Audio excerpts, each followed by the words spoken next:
Kematian, suatu kata yang sering kali kita hindari, kita takuti, dan kita anggap sebagai akhir dari segalanya. Tapi pernahkah kita merenung apa yang sebenarnya terjadi di balik tirai kematian? Apa yang kita sebut sebagai sakaratul maut? Momen yang konon adalah pertarungan terbesar antara iman dan juga godaan.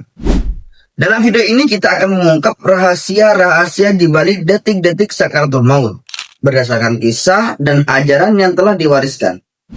Oke, kita akan bahas 5 tahapan yang dilalui seseorang saat ajal menjemput. Perjuangan jiwa saat dipisahkan dari raga, dan mengapa momen ini adalah ujian terberat bagi keimanan kita. Yuk kita bahas. Saat seseorang berada di ambang kematian, ada 5 bagian dari dirinya yang akan menuju jalan masing-masing. Ini adalah sebuah pengingat betapa fananya dunia ini.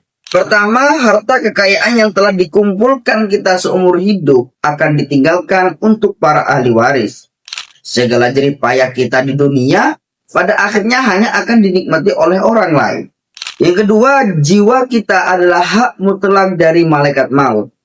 Tidak peduli sekuat apapun kita, tidak ada yang bisa melawan perintah Allah Subhanahu wa taala untuk mencabutnya.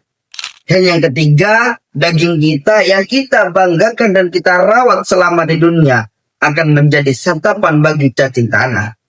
Yang keempat, tulang kita akan kembali menyatu dengan tanah. Dan yang kelima adalah yang paling menyentuh, yaitu amal kebaikan kita. Amal ini akan menjadi milik musuh kita dan juga setan yang akan berusaha mencabut keimanan kita di detik-detik terakhir.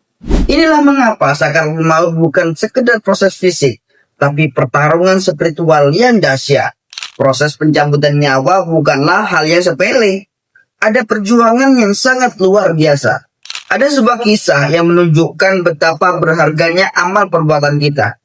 Dalam sebuah riwayat, saat malaikat maut mencoba mencabut nyawa, setiap anggota tubuh menolak.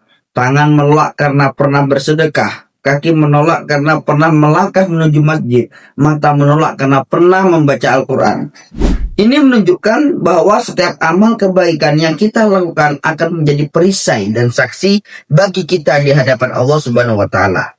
Mengingat Imam Abu Hanifah pernah berkata bahwa sakaratul maut adalah saat yang paling berbahaya bagi keimanan seseorang. Mengapa begitu? Karena di momen-momen terakhir ini setan akan datang dengan godaan terakhirnya, mencoba menggoyahkan iman kita. Bahkan ada cerita di mana setan datang di saat sakaratul maut, menyamar sebagai orang tua dan menawarkan air kepada orang yang sedang haus. Namun dengan syarat ia harus mengucapkan kata-kata yang menjerumuskan. Ini adalah ujian terberat, di mana iman kita benar-benar diuji. Saat jiwa meninggalkan raga, setiap anggota tubuh seolah-olah berpamitan. Masing-masing merasa kehilangan dan mengucapkan selamat tinggal. Dan saat jenazah diangkat, ada seruan-seruan yang kita tidak dengar. Seperti, wahai anak Adam, engkau sibuk mengumulkan dunia, tapi kini engkau ditinggalkan. Ini adalah pengingat betapa dunia ini fana. Dan hanya amal soleh, amal kebaikan yang akan menemani kita di dalam kubur. Jadi, apa yang bisa kita pelajari dari semua ini? Sakaratul maut bukanlah akhir yang menakutkan, melainkan sebuah gerbang menuju kehidupan abadi. Dan untuk melewati gerbang ini dengan tenang, kuncinya adalah persiapan. Persiapan bukan dengan harta, tapi dengan amal soleh. Mari kita jadikan video ini sebagai pengingat. Dengan perbanyak ibadah, mohon ampunan dan melakukan kebaikan. Karena bekal kita di akhirat adalah amal yang ikhlas.